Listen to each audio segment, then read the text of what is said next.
Okay. तो जी दोस्तों, अभी yes, thank you very much. तो अभी एंथनी हमारे साथ थे। इन्होंने अपना इंट्रोडक्शन भी कराया कि पिछले 10 साल से ये साइबर सिक्योरिटी के अंदर काम कर रहे हैं। और मीका एक लाइसेंस है जो यूरोप का बड़ा ऑथेंटिक लाइसेंस माना जाता है।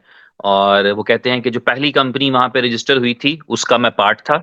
और यहाँ पर एक्सचेंज ऑन के अंदर जो हैं वो एंथनी काम कर रहे हैं as a chief information security officer. और CISO हैं यहाँ पर। और वो बता रहे थे कि दो चीजों को हम देखते हैं।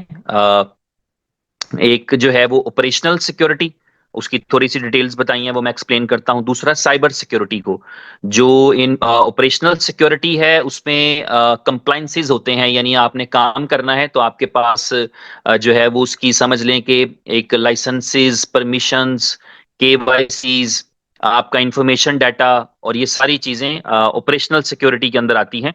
और उसमें फॉर एग्जांपल ये है कि उन्होंने एक एग्जांपल दी कि बहुत सारी कंपनीज ऐसी हैं जिनका इंफॉर्मेशन या डाटा जो है, वो आपने सुना होगा, बड़े बड़े इस तरह के इश्यूज हुए जहां पर इंफॉर्मेशन या डाटा जो था यूजर्स का वो लीक हो गया, जिससे बहुत सारे चैलेंजेस आए। तो ये एक इंपॉर्टेंट फैक्टर होता है कि आप इन सारी चीजों को सिक्योर करें। और उन्होंने कहा कि इस वक्त एक्सचेंज ऑन के लिए वो दो बड़े लाइसेंसेस पे काम कर रहे हैं। एक जो है वो यूरोप का मीका, उस पर काम जारी है, और दूसरा UAE का लाइसेंस जो है वो वारा।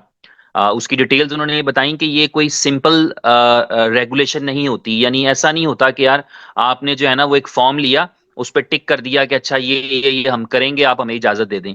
बल्कि ये पूरा एक प्रोसेस होता है जिसमें जो है वो आपको मॉनिटर किया जाता है, और जिस प्रोसेस के दौरान आपको प्रूव करना होता है कि जो आप कह रहे हैं आप वैसा ही करेंगे। यानी इसकी मिसाल मैं अक्सर एक एग्जांपल दिया करता हूं।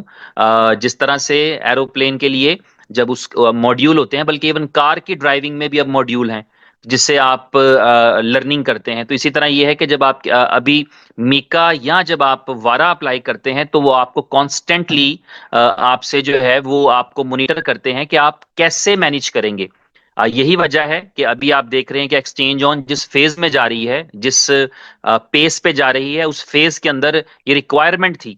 हमारे साथ पहले आप जानते हैं ना, एक्सचेंज ऑन एक टाइम से है, लेकिन कभी आपको एक्सचेंज ऑन की टीम के अंदर इतने लोग नहीं मिले अभी। बल्कि मैं अगले जो एक्सटेमी के सेशंस होंगे उनमें जो है वो बाकी भी जो टीम है जो काम कर रही है एक्सचेंज ऑन पे, जो एक्सचेंज ऑन के टीम मेंबर्स गिने जाते हैं जो इन लाइसेंसेज में मेंशन्ड हैं, उनकी काबिलियत, उनकी प्रोफेशनल स्किल्स और ये सारी चीजें, और ये वेरीफाइएबल होती हैं। तो इसलिए ये सारी टीम जो काम कर रही है, मैं कोशिश करूंगा कि एक्सडेमी के प्लेटफॉर्म से वो हमारे साथ रहें और हमें इंफॉर्मेशन मिलती रहे। और ये इंफॉर्मेशन इसलिए जरूरी है क्योंकि हम सब जानते हैं कि एक्सचेंज ऑन जो है वो प्रोडक्ट है।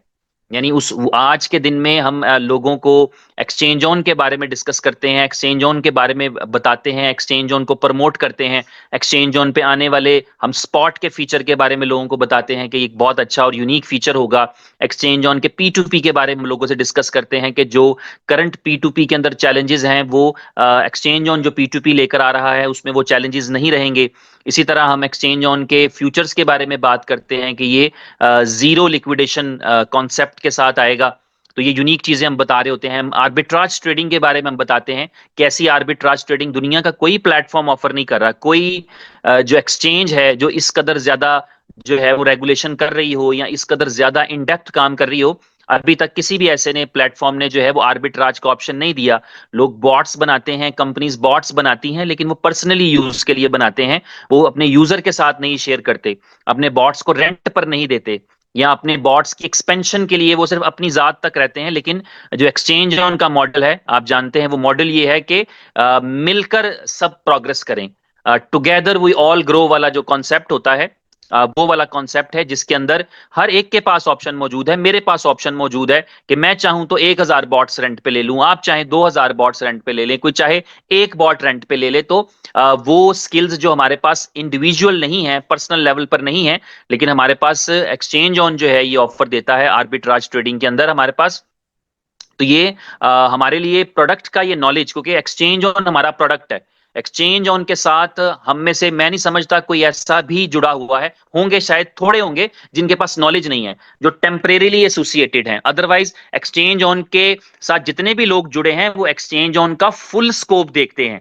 Exchange on being an exchange कितनी यूजफुल है, आप लोगों के शायद इल्म में है कि नहीं है कि वो तमाम लोग जिन्होंने अर्ली स्टेजेस के ऊपर बड़ी एक्सचेंजेस को पकड़ा, यानी बाइनेंस हो, क्रैकन हो, एमईएक्सी हो, कूकॉइन हो, कॉइनबेस हो, जिन्होंने भी अर्ली स्टेज के ऊपर जब ये लॉन्च हो रही थी या जब ये प्रमोट हो रही थी या जब ये हाईलाइट हो रही थी, तो जिन्होंने भी इनको एक्सचेंजेस को यूज किया और साथ इसको एज एन एफिलिएट प्रमोट भी किया, उन तमाम लोगों की आज बहुत बड़ी बड़ी इनकम है। हालांकि वहां आर्बिट्राज ट्रेडिंग से कोई इनकम नहीं होती, लेकिन जस्ट बिकॉज यूजर डिपॉजिट करते हैं, यूजर ट्रेड करते हैं, यानी आपके रेफरल से 2-4 हजार लोग किसी एक्सचेंज के ऊपर मौजूद हैं और वो वहां पर डिपॉजिट कर रहे हैं, वहां पर ट्रेड कर रहे हैं, किसी भी किस्म की ट्रेड कर रहे हैं, आपका एफिलिएट का एक चेक बन रहा होता है। तो यहां पर सिर्फ ये नहीं है कि कोई आर्बिट्राज, आर्बिट्राज तो एक पार्ट है। मैं अगर ज्यादा से ज्यादा भी रेट करूं तो मैं समझता हूं कि आर्बिट्राज जब ये एक्सचेंज पूरी ऑपरेशनल हो जाएगी, यानी जब इस एक्सचेंज के बारे में अभी आप देख रहे हैं ना, इसकी चीजें प्रोसेस में हैं। मुझे आज फिर एक न्यूज मिली कि कुछ डेवलपमेंट हुई है कॉइन मार्केट कैप के हवाले से। तो ये इस तरह से, यानी एक्सचेंज जो है वो अपनी बीइंग एन एक्सचेंज, जो उसकी रेगुलेशंस हैं या जो उसकी लिस्टिंग्स हैं, एक और जगह पर भी ये लिस्ट हुई, वो भी मेरे पास न्यूज आई थी कल परसों के अंदर। तो इस तरह से ये है कि एक्सचेंज अपना बीइंग एक्सचेंज उसका एक ऑपरेशन है, और उसका जो आर्बिट्राज है मैं समझता हूं ये सिर्फ 10% है, 100% नहीं है आर्बिट्राज। आर्बिट्राज आपका जितना भी बड़ा हो जाएगा, आपका आर्बिट्राज आपकी एक्सचेंज का हमेशा जो है वो 10% ही रहेगा, मैं समझता हूं, या शायद इससे भी कम होता चला जाए। आप किसी भी एक्सचेंज को देखें ना, कोई भी नॉर्मल एक्सचेंज है, वो उसके पास इनकम के बहुत सारे जरिए होते हैं। यानी अगर आप एक्सचेंज की बात करें, फॉर एग्जांपल आप में से कोई भी अगर ट्रेडिंग करता है तो आपको पता है कि स्पॉट की ट्रेडिंग करते हुए मेकर फीस और टेकर फीस दोनों ली जाती हैं। यानी अगर आप किसी भी क्वाइन को खरीदने आएंगे तो तब भी आपको एक छोटी सी फीस पे करना पड़ेगी, आप बेचने आएंगे तब भी एक फीस पे करना पड़ेगी। आप देखें ऑन एन एवरेज हर एक यूजर रोजाना के $2-4-5 जो है वो पे कर रहा होता है एक्सचेंज को। एवरी यूजर उसको $2-4-5 पे करने ही पड़ते हैं, क्योंकि उसने कुछ ना कुछ खरीदना है, कुछ ना कुछ बेचना है। ये मैं एवरेज बात कर रहा हूं, बहुत सारे ऐसे लोग हैं जो बड़े पैसों से ट्रेडिंग करते हैं, उनकी बाइंग और सेलिंग में 100 $150 फीस कटती है। यानी एक बंदा $50,000 का ऑर्डर लगा रहा है, 70,000 का, 2 लाख का ऑर्डर लगा रहा है, तो फीस ज्यादा कटती है। और जब छोटी ट्रेड्स लग रही होती हैं 10 सेंट फी, 20 सेंट, 5 सेंट टाइप फीस भी कटती हैं। तो आप समझिए कि किसी भी एक एक्सचेंज के लिए जितने यूजर इस एक्सचेंज के हैं ना, जिस दिन ये स्पॉट ट्रेडिंग शुरू करा दे, आप बॉट्स की इनकम को तो अलग रख दीजिए ना। ये मैं इसलिए आपको बता रहा हूं क्योंकि आपके पास अपनी प्रोडक्ट का नॉलेज होगा तो हमारे पास कॉन्फिडेंस होगा। आपको ये पता होना चाहिए कि जिस कॉन्फिडेंस के साथ हम बात कर रहे होते हैं ना, कोई भी यूजर जब किसी दूसरे को कॉन्फिडेंस से बताता है तो वो कॉन्फिडेंस नॉलेज से ही आता है। और वो नॉलेज ये कहता है कि एक्सचेंज ऑन को एक रेगुलेटेड एक्सचेंज, एक ऑथेंटिक एक्सचेंज के तौर पे चलने से जो इनकम होगी वो आर्बिट्राज जितना भी बड़ा हो जाए उसका 10% रहेगी। तो इसलिए कभी कभी जब कोई चैलेंज आता है तो हमें ये घबराहट होना शुरू हो जाती है कि पता नहीं एक्सचेंज ऑन का मूड बदल गया है। तो ऐसा हो नहीं सकता। एक्सचेंज ऑन कल स्पॉट शुरू करा दे तो एक्सचेंज ऑन $1 मिलियन डेली का सिर्फ फीसिस में ले सकती है। हर एक यूजर को $2-4 की फीस पे करनी पड़ जाती है, 10 सेंट यहां पे दिए, 20 सेंट वहां पे दिए। इसका स्पॉट स्टार्ट हो जाए तो आपको पता है इसके स्पॉट के ऊपर ऐसा तो नहीं हो सकता कि इसके स्पॉट पे बीटीसी हो, इथेरियम हो, जो है वो बीएनबी हो, सोलाना हो और बीएफआईसी ना हो।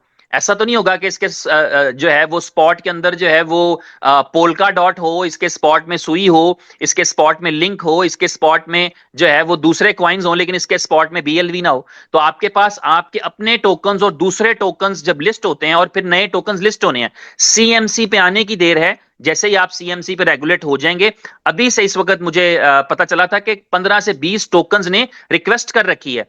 यानी जैसे ही सीएमसी पे लिस्टिंग होगी तो उसके बाद आपका जो है वो जो टोकन्स हैं वो आपके पास लिस्ट होने के लिए आ जाते हैं, क्योंकि उनको एक ऐसी एक्सचेंज चाहिए होती है जिस एक्सचेंज, जो एक्सचेंज सीएमसी पे लिस्टेड होगी ना, वो टोकन ही सीएमसी पे आ पाएगा।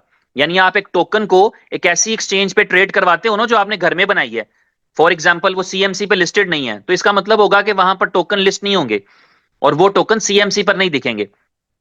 तो इस तरह जो है वो एक्सचेंज ऑन का जो पूरा मॉडल है, जब आप उसको जहन में रखते हैं, उस सिनेरियो को सोचते हैं कि यार मैं एक्सचेंज को प्रमोट कर रहा हूं, बेशक मैं वेलकम पैकेज के जरिए ला रहा हूं, कोई किसी यूजर के पैसे नहीं लग रहे, बेशक मैं यूजर को सिर्फ ज्वाइन ही करवा रहा हूं, इसलिए कभी कभी हम ये कहते हैं कि यार यूजर को सिर्फ ज्वाइन ही कर, थोड़ा सा गाइड करके कि आने वाले वक्त की एक सुपर एक्सचेंज आने जा रही है, बस सिर्फ साइन अप कर लो, कुछ मत करो, सिर्फ साइन अप ही करवा दीजिए, उसको बॉट भी मत बोलिए कि बॉट भी ले ले फॉर एग्जांपल, तो तब भी आपको पता है कि आपने अपना एक एफिलिएट क्रिएट कर लिया है, आपका एक एफिलिएट मौजूद है। जैसे ही आपके एक्सचेंज के ऊपर यूनिक किस्म के अच्छे बड़े छोटे हर किस्म के कॉइन्स लॉन्च होते हैं, लोगों को उनको बाय करने के लिए आपके एक्सचेंज पे आना पड़ता है, तो वही यूजर आज नहीं आएगा, 6 महीने बाद आएगा, ये तो हमने देख लिया ना। हम सब जानते हैं कि लोगों ने अपनी ओपिनियन चेंज की है, लोगों ने अपनी राय बदली है क्रिप्टो करेंसी के बारे में, क्रिप्टो के ट्रेडिंग के बारे में। यानी वो जिनको नाम सुनना पसंद नहीं था, वो आज बड़े बड़े बायर्स हैं। जेपी मॉर्गन, अभी आप जो लोग, मेरे भाई सिंगापुर में थे, उनको पता है कि एक बहुत हाई राइज बिल्डिंग थी, जो जेपी मॉर्गन का शायद एशिया का हेडक्वार्टर है, इतनी बड़ी कंपनी है, ट्रिलियंस डॉलर कंपनी है वो।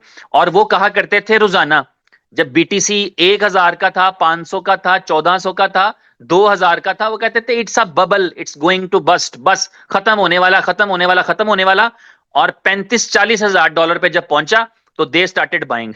आज वो दुनिया के टॉप 20 बायर्स में है। तो ओपिनियन चेंज होती है, और ओपिनियन चेंज होती है इंफॉर्मेशन के साथ। आज भी जिन लोगों को इंफॉर्मेशन नहीं है, और किसी भी चीज के बारे में हो सकती है, तो जो जो इंफॉर्मेशन आती है, जो जो आपके पास नॉलेज आता है, जो जो आपको उस चीज का फायदा समझ में आता है कि हाँ इसका मेरे लिए कोई फायदा है। नॉर्मली ये होता है कि जब हमें किसी चीज में फायदा नहीं दिखता तो हम नहीं जानते। जो हमारे पास प्रोडक्ट का नॉलेज है, क्योंकि हम जब रेफर करते हैं या रिकमेंड करते हैं तो ये हमारा प्रोडक्ट है, तो हमें इसको इसके पूरे स्कोप के साथ जब देखेंगे तो फिर हमारे अंदर कॉन्फिडेंस आएगा। जब हमें ये लगता है कि ये एक ऐसा प्रोडक्ट है जिसके अंदर सिर्फ आर्बिट्राज का ऑप्शन मौजूद है और कुछ नहीं हो रहा।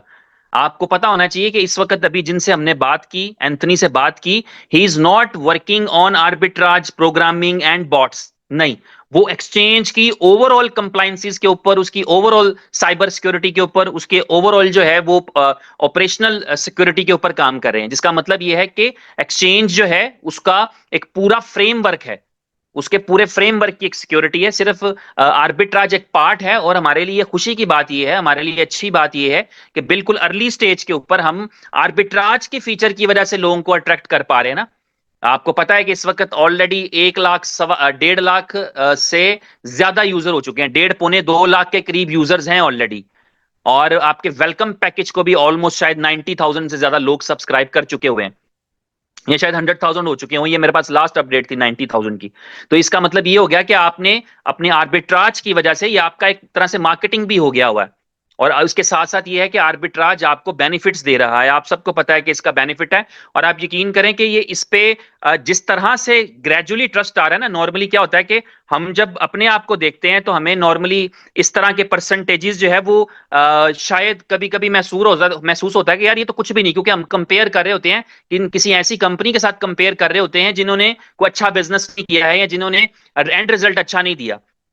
लेकिन जब हम इसको कंपेयर करते हैं तो हम उन कंट्रीज के लोग, अभी रिसेंटली संजय जी अगर इस मीटिंग में है तो बता सकते हैं, हमने एक जो है वो कैनेडियन कंपनी के साथ मीटिंग की जो ऑलरेडी वहां पर बिटकॉइन की एटीएम्स चला रहे हैं। वो एक्सचेंज ऑन के साथ, एक्सचेंज ऑन का व्हाइट लेबल लेने के लिए जो है उन्होंने बहुत ज्यादा इंटरेस्ट दिखाया, और देवर इंटरेस्टेड क्योंकि उनके मुल्क में 1 साल का 2-3% मिलता है। यानी वहां पर जो नॉर्मल आप किसी कंपनी के अंदर काम कर रहे होते हैं तो यू जस्ट गेट 2-3% एनुअल, सालाना बुनियादों पे 2-3% मिल रहा होता है। और हम जिस कंपनी के साथ हैं या जिस आर्बिट्राज के साथ हैं, हमारे पास वो बॉट्स मौजूद हैं कि जिनकी कैपेसिटी इंक्रीज की जाए तो वो वक्त भी आ सकता है कि हम शायद 2-3% रोजाना का भी निकाल सकें। तो ये एक फर्क है, जिस फर्क की वजह से आपको जो है वो ग्लोबल अटेंशन और बहुत ज्यादा मिल रही है, सिर्फ with the passage of time and with the regulations.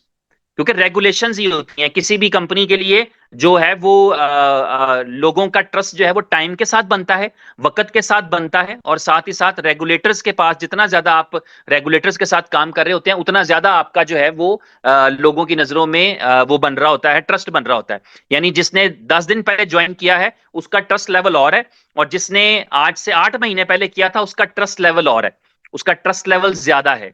तो ये हमारे पास एक अपॉर्चुनिटी है। इसमें इंपॉर्टेंट चीज ये थी जो हमें सबको समझनी चाहिए, वो ये है कि हम जब किसी भी चीज को डिसाइड कर लेते हैं ना, जब कोई फैसला कर लेते हैं ना, तो सबसे ज्यादा वक्त उस फैसला करने पे लेना होता है।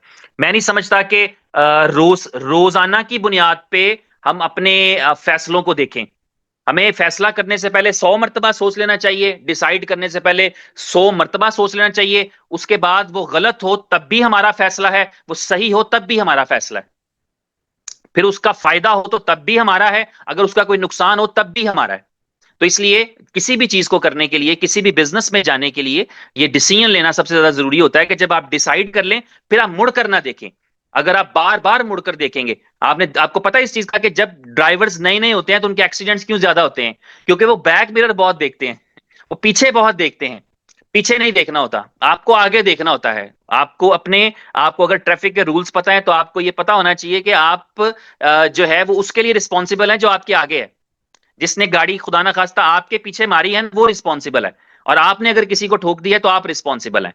अगले वाले को आप रिस्पॉन्स नहीं देंगे, रिस्पॉन्सिबल नहीं करार देंगे। तो इस तरह यह है कि आपको आगे देखना होता है, आपकी रिस्पॉन्सिबिलिटी यह है कि आपने आगे देखना है, फर्दर देखना होता है, आपने ग्रो करना है, आगे बढ़ना है। और आगे जब बढ़ते हैं तो challenges are part of the business. यानी कोई दुनिया का ऐसा बिजनेस नहीं मिल सकता हमको जिसके अंदर चैलेंजेस ना हो। एवरी बिजनेस हैज चैलेंजेस, तमाम बिजनेसेस के चैलेंजेस हैं। अभी जब ये सारी वर्किंग हो रही है ना एक्सॉन मोबाइल के लिए, तो बहुत सारी ऐसी चीजें हैं जो जिंदगी में हमें नहीं पता थी। हमें लगता है कि यार एक मोबाइल फोन अगर पॉपुलर है वो तो सुबह शाम बिकता होगा।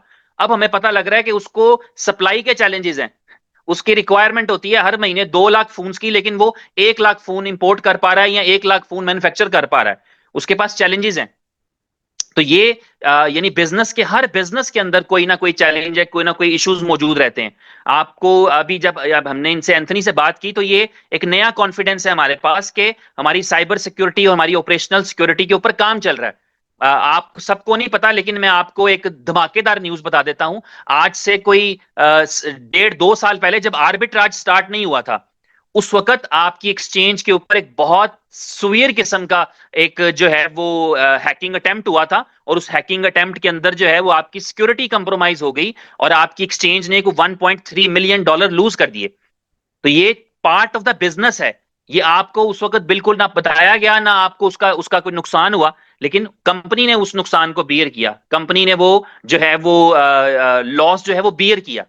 तो लॉसेस बिजनेस के अंदर होते हैं। तो अभी इसीलिए इस वक्त जो है वो प्रोफेशनल्स के साथ पूरी चीजों को लेकर के पूरा एक सिक्योरिटी का फ्रेमवर्क बना करके काम किया जा रहा है। कोई एक सॉफ्टवेयर नहीं लगाना कि यार ये सॉफ्टवेयर है तो ये सिक्योरिटी करता रहेगा। उसका एक पूरा फ्रेमवर्क बनाना होता है। आप ऐसे समझ लीजिए कि आप एक हाउसिंग सोसाइटी बनाते हैं, आप एक ऐसी सोसाइटी बनाते हैं जिसमें घर हैं, और एक ऑप्शन ये है कि आप उसका एक पूरा सिक्योरिटी प्लान बनाते हैं कि इसके इर्द गिर्द एक वॉल होगी, उस वॉल के ऊपर कुछ हम सिक्योरिटी लगाएंगे, उस वॉल के ऊपर शायद हमें जो है वो एक्स्ट्रा कुछ जो है वो लेयर्स क्रिएट करनी पड़े, हमें इसका एक गेट रखना पड़ेगा, हर आदमी आने वाले को चेक करना पड़ेगा, हर आदमी की आईडी चेक करनी पड़ेगी, अंदर किसको मिलने जाना है इसका ट्रैक रखना पड़ेगा, कब आया था, कब गया था, किस गाड़ी पे आया था, किस चीज पे आया था, वो सब रिकॉर्ड रखना पड़ेगा। इसे कहते हैं पूरा फ्रेमवर्क। और जब फ्रेमवर्क नहीं बनाते तो फिर ये होता है कि 4 बंदे रखे हुए हैं जो घूमते फिरते रहे, ये सिक्योरिटी है जी हमारी, ठीक है, यूनिफॉर्म पहन के फिर रहे होंगे, दिस इज आवर सिक्योरिटी। तो सिक्योरिटी फ्रेमवर्क में और सिक्योरिटी में फर्क होता है। तो इस वक्त पूरी एक्सचेंज का एक सिक्योरिटी फ्रेमवर्क बन रहा है, क्योंकि आप उम्मीद करिए कि जब आप सीएमसी पे आ जाएंगे, आप स्पॉट शुरू करा देंगे, आप फ्यूचर शुरू करा देंगे, तो हमें ये पता है कि इस एक्सचेंज के पास जो कम्युनिटी की ताकत है, वो ताकत इस एक्सचेंज को दुनिया की टॉप 10 या 5 एक्सचेंजेस में लाने की सलाहियत रखती है। एक्सचेंजेस टॉप पे पता कैसे आती हैं? नंबर ऑफ यूजर और वॉल्यूम से। नंबर ऑफ यूजर्स कितने हैं और आपके पास वॉल्यूम कितना है। तो आप जितने ज्यादा पॉपुलर होते हैं, जितने ज्यादा, आप समझिए इसको कि आपका कोई भाई है, वो तरक्की करे, प्रोग्रेस करे, तो आपको फायदा होता ही है ना, डायरेक्टली इनडायरेक्टली। भाई तो भाई है, आपका कोई कजन तरक्की करे, कजन तो कजन है, आपका कोई दोस्त तरक्की करे, ग्रो करे, रिलेशंस बनाए, रिस्पेक्ट कमाए, तो आपको भी उसका बेनिफिट होता है कि नहीं होता? इसी तरह हम सब के लिए ये बेनिफिट है जब एक्सचेंज ग्रो करती है। जब एक्सचेंज ग्रो करेगी, एक्सचेंज सीएमसी पे लिस्ट होगी, एक्सचेंज पे और यूजर आएंगे, एक्सचेंज पे और टोकन्स आएंगे, एक्सचेंज रिच होगी, एक्सचेंज अपनी सिक्योरिटी पे पैसा लगाएगी, एक्सचेंज बाकी चीजों पर पैसा लगाएगी। तो इसका मतलब हो गया कि हम सब भी साथ ही ग्रो करेंगे। क्योंकि आज हम अगर एक्सचेंज के साथ हैं तो हम उम्मीद करते हैं कि कल के दिन में और इससे भी अच्छे टाइम के अंदर भी हम एक्सचेंज के साथ ही होंगे। अभी हमारे साथ हमारी एक ग्लोबल लीडर मौजूद हैं। आप में से कुछ लोगों से उनका पहले से तारुफ है, एक दफा पहले भी हमने सेशन किया था। मैं चाहूंगा इस सेशन के इसको खत्म करने से पहले मैं चाहूंगा चंद एक लफ्ज जो है उनसे सुने। डॉक्टर फिजा हमारे साथ मौजूद हैं। Doctor Fiza, over to you, please आप इस हवाले से कुछ कहना चाहेंगी? Hi, good evening, everybody. Thank you, Z, for introducing me. Welcome. Exchange on itself, as you can see, it's a great platform. I myself have joined as well, and I believe I have already met a majority of you already, but if you haven't, I'm Dr. Fiza Khan, originally from the UK. I reside between Dubai and the UK, so I work here on Exchange On, and Alhamdulillah, we've built a great community. Like I said, myself, have invested into Exchange On as well. We're working more internationally now, so we're bringing a lot of our clients in from the Turkey side. We've got Switzerland clients joining us. We have a huge network coming in tomorrow. We've got almost 6-7 new people from different parts of the world who will be also investing and joining into Exchange On. So this has become an everyday thing for us, where we are bringing in clients every single day, joining at them every single day, who are bringing in their own community as well. So inshallah, the plan is exactly what Z said. It's not just about bringing the customers or the clients or the community. It's not just about the investment and bringing the mass order. The most important thing is when anybody comes is, what's our security? How are we going to be protected? How do you guys be protected? Especially when you have, a license of exchange or, anything. And like Z said, this is the very maybe one of the only platforms that I'm aware of being used upon. So of course, all I can say is jump on board. I mean, if you're already doing it, amazing. You guys are what is making Exchange On grow as big as it is. But at the same time, it's going to be even bigger. People still need to be educated, understand this. And this is exactly what Z and the whole team is doing. They're building a platform. The platform will turn into standardization.